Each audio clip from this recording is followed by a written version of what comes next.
তোমাদের সকলকে স্বাগত জানাই টিনস বাড়ি অরুণিমা চ্যানেলে। আশা করি সবাই তোমরা ভালো আছো, সুস্থ আছো। আজকে ক্লাস 8-এর চ্যাপ্টার 2.3 থেকে রাসায়নিক বিক্রিয়ার পার্ট 7 নিয়ে আলোচনা করব। আজকের যে আলোচ্য টপিক সেটা হলো জারক ও বিজারক দ্রব্য। আগের পর্বেও আমি জারক ও বিজারক পদার্থ এগুলো নিয়ে আলোচনা করেছি, কিভাবে বার করতে হয় সেগুলোও আলোচনা করেছি। আজকে তোমাদের বইতে পৃষ্ঠা 107 থেকে 109-এর মধ্যে যে অংশটা আছে, যে বিক্রিয়াগুলো আছে, যে এক্সপ্লেনেশন আছে, সেগুলো নিয়েই কথা বলবো। প্রথমেই আসবো এই জারক ও বিজারক দ্রব্য, বিজারক পদার্থ এগুলো কাকে বলছে। যখন একটা জারণ এবং বিজারণ হচ্ছে, আগেও আমি বলেছি যে সবসময় জারণ এবং বিজারণ একসাথে ঘটে। তার মানে একটা পদার্থ যখন জারিত হয় সব পাশের পদার্থটা অটোমেটিক্যালি বিজারিত হয়, কারণ যখন একটা থেকে ইলেকট্রন বেরিয়ে যাবে একটা পদার্থ থেকে, তখন সেটা জারিত হবে, মানে তখন সেই পদার্থটা জারিত হয়ে যাচ্ছে। আবার যে ইলেকট্রনটা ছেড়ে নিচ্ছে পাশের যে পদার্থটা, সেইটা সেই ইলেকট্রনকে গ্রহণ করছে এবং নিজে বিজারিত হচ্ছে। ক্লিয়ার? তাহলে যদি এইভাবে লিখি, জারক দ্রব্য প্লাস বিজারক দ্রব্য, এখান থেকে কি পাচ্ছি?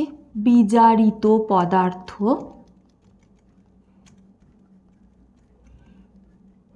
প্লাস জারক পদার্থ। ওকে, দেখো এক্ষেত্রে তাহলে যেটা জারক দ্রব্য সেইটাই কিসে পরিণত হয়েছে? বিজারিত পদার্থে। ঠিক আছে, আর বিজারক দ্রব্য সেটা কিসে পরিণত হয়েছে? জারক পদার্থ। তাহলে এখানে তোমরা কি এটা বলতে পারবে যে এই বিক্রিয়াটার মধ্যে কোথায় জারণ ঘটছে আর কোনটা বিজারণ ঘটছে?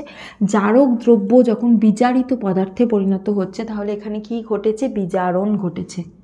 ওকে, আবার বিজারক দ্রব্য যখন জারক পদার্থে পরিণত হচ্ছে, এই যে মানে পরিবর্তন, এই যে এটা থেকে এটাই রূপান্তর, এটা হলো জারণ। তাহলে একটা জিনিস খেয়াল করে দেখো, বিজারণের ক্ষেত্রে জারক দ্রব্য নিজে বিজারিত হচ্ছে। তার মানে যেটা জারক, যে পদার্থকে আমরা বলবো যেটা জারক, জারক পদার্থ কি হয়? নিজে বিজারিত হয়। আর যেটা বিজারক সেই নিজে জারিত হয়। এইভাবে মনে রাখবে, জারক পদার্থ নিজে বিজারিত হয় আর বিজারক পদার্থ নিজে জারিত হয়। ক্লিয়ার?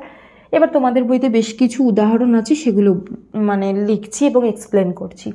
উত্তপ্ত কালো রঙের কিউপ্রিক অক্সাইডের ওপর যদি হাইড্রোজেন গ্যাস চালনা করা হয়, সেক্ষেত্রে কিউপ্রিক অক্সাইড বিজারিত হয়ে কপার তৈরি করছে এবং তার সাথে জল তৈরি হচ্ছে। দেখো এই যে কিউপ্রিক অক্সাইড এটা ছিল, এটার ওপর দিয়ে হাইড্রোজেন গ্যাসকে চালনা করা হচ্ছে। এখান থেকে সিইউও ছিল, কিউপ্রিক অক্সাইড, এখান থেকে তৈরি হলো তোমার কপার। তাহলে এইটা কি বিক্রিয়া? দেখো সিইউও থেকে সিইউ হলো, তাহলে এক্ষেত্রে অক্সিজেন বেরিয়ে গেল। তাহলে অক্সিজেন বেরিয়ে যাওয়া মানে কি? এটা বিজারণ। ওকে, আর যে নিজে বিজারিত হয় সে কি? জারক। তাহলে এইটা কি পদার্থ? জারক পদার্থ। জারক পদার্থ নিজে বিজারিত হয়। আর এখানে হাইড্রোজেন ছিল, হাইড্রোজেনের সাথে তোমার অক্সিজেন যুক্ত হয়েছে, মানে হাইড্রোজেন থেকে জলে পরিণত হয়েছে। তাহলে এটা কি বিক্রিয়া? এখানে অক্সিজেন যুক্ত হয়েছে, তাহলে এটা জারণ। জারণ বিক্রিয়ায় কি হয়? এর নিজে কি? বিজারক ছিল। এইটা কি ছিল? বিজারক। বিজারক নিজে জারিত হয়, তাহলে এটা হলো বিজারক। বুঝতে পারলে?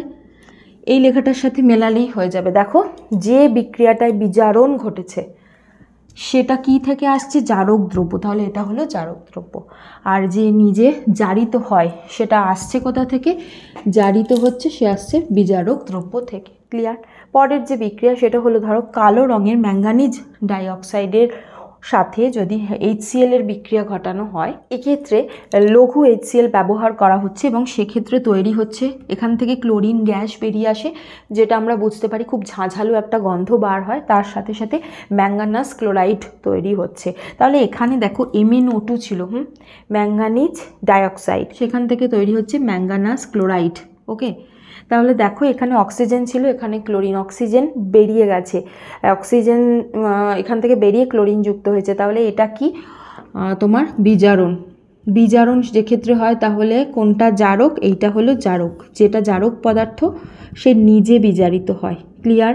আর এখানে HCl ছিল, HCl থেকে কি হয়েছে? ক্লোরিন গ্যাস বার হয়েছে ঝাঁঝালো, তাহলে এখান থেকে হাইড্রোজেন বেরিয়ে গেছে। তাহলে এটা হলো কি, দেখো এখানে HCl ছিল, এখান থেকে হাইড্রোজেন বেরিয়ে গেছে, মানে এটা হলো তোমার জারণ। ঠিক আছে, তাহলে জারণ বিক্রিয়া কি থেকে হচ্ছে, এটা কি বিজারক, যে সে জারিত হয়, তাহলে এই পদার্থটা হলো বিজারক। ক্লিয়ার? তাহলে খেয়াল করে দেখো, এক্ষেত্রে যেটা জারক ছিল, এখানে ছিল কিউপ্রিক অক্সাইড, এখানে হলো ম্যাঙ্গানিজ ডাইঅক্সাইড। ঠিক আছে, পরের যে বিক্রিয়া সেটা দেখো, বর্ণহীন হাইড্রোজেন ব্রোমাইডের ওপর দিয়ে ক্লোরিন গ্যাসকে যদি চালনা করা হয়, সেক্ষেত্রে লাল রঙে ব্রোমিন দেখা যাচ্ছে, ব্রোমিন উৎপন্ন হচ্ছে। ঠিক আছে, সেটার বিক্রিয়াটা দেখে নিই। দেখো এখানে ছিল HBr হাইড্রোজেন ব্রোমাইড, সেখান থেকে তৈরি হচ্ছে হলো তোমার ব্রোমিন। ঠিক আছে, দেখো এখান থেকে হাইড্রোজেন বেরিয়ে গেল, হাইড্রোজেন বেরিয়ে যাওয়া মানে কি জারণ, তাহলে এই বিক্রিয়ায় জারণ ঘটছে। তাহলে জারণ ঘটে কিসে, কি থেকে ঘটে, এটা হলো বিজারক, বিজারক পদার্থ নিজে জারিত হয়, তাহলে এটা হলো বিজারক পদার্থ। ক্লিয়ার? আর এক্ষেত্রে ক্লোরিন ছিল, ক্লোরিনের সাথে দেখো HCl হয়েছে, তারপরে হাইড্রোজেন যুক্ত হয়েছে, তার মানে এক্ষেত্রে কি হয়েছে, বিজারণ ঘটেছে। বিজারণ ঘটা মানে কি, এটা কি ছিল, জারক পদার্থ ছিল।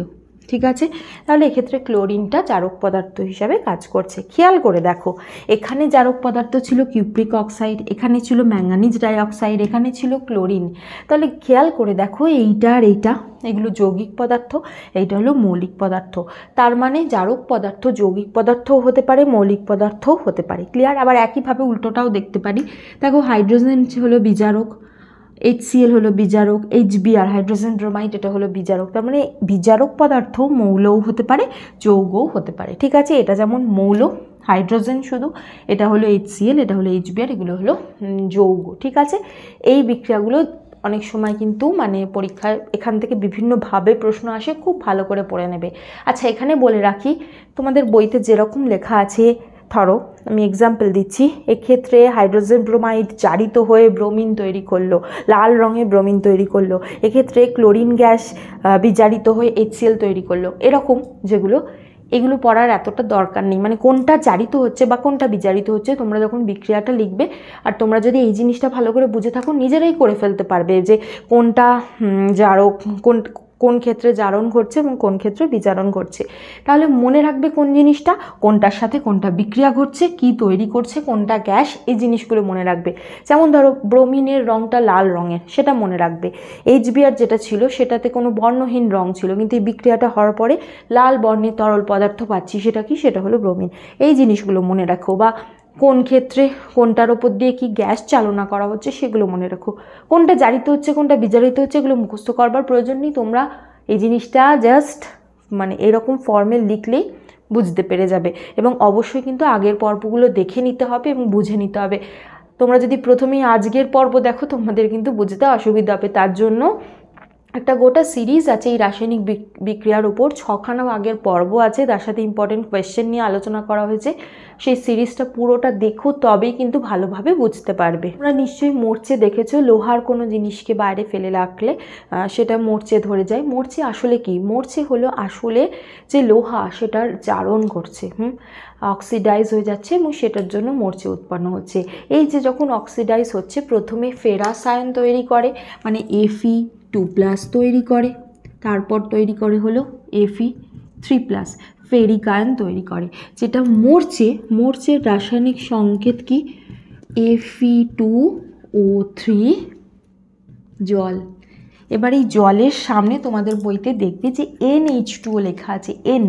N মানে হলো, এটা হলো জলের সংখ্যা, জলের অণুর সংখ্যা। ঠিক আছে, মানে এটা অনেক কিছু হতে পারে, এটা 5H2 হতে পারে, এটা 8H2 হতে পারে, এইরকম। ঠিক আছে, আচ্ছা এবার বলি যে মরচে যেটা, এক্ষেত্রে Fe ছিল, আয়রন ছিল, সেখান থেকে সেটার সাথে অক্সিজেন যুক্ত হয়ে গেছে, তার মানে এক্ষেত্রে জারণ বিক্রিয়া করছে। কিন্তু জারণ বিক্রিয়া কি সবসময় একা ঘটে? কখনোই নয়। জারণ বিক্রিয়ার সাথে সাথে অবশ্যই একটা বিজারণ বিক্রিয়া ঘটবে। সেই বিজারণ বিক্রিয়াটা কি, সে জল ছিল, জলের সাথে তো এটার বিক্রিয়া হচ্ছে, মানে জল ছিল, সেখান থেকে হাইড্রোজেন গ্যাস তৈরি করছে, অক্সিজেনটা বেরিয়ে যাচ্ছে। ঠিক আছে, তাহলে এক্ষেত্রে এইটা হলো একটা কি বিক্রিয়া, তোমাদের বিজারণ বিক্রিয়া, অক্সিজেন বেরিয়ে গেল। আবার একইভাবে আরও একটা যেটা হয় সেটা হলো ধরো যে অক্সিজেন সেটা হাইড্রোজেনের সাথে যুক্ত হয়ে জল তৈরি করছে। ক্লিয়ার? দুটোই কিন্তু বিজারণ প্রক্রিয়া, এই দুটো বিজারিত হচ্ছে, সেই কারণেই লোহার যেটা সেটা জারিত হচ্ছে। এবার এই যে মরচে পড়া এই জিনিসটা আমরা মানে বন্ধ করব কিভাবে?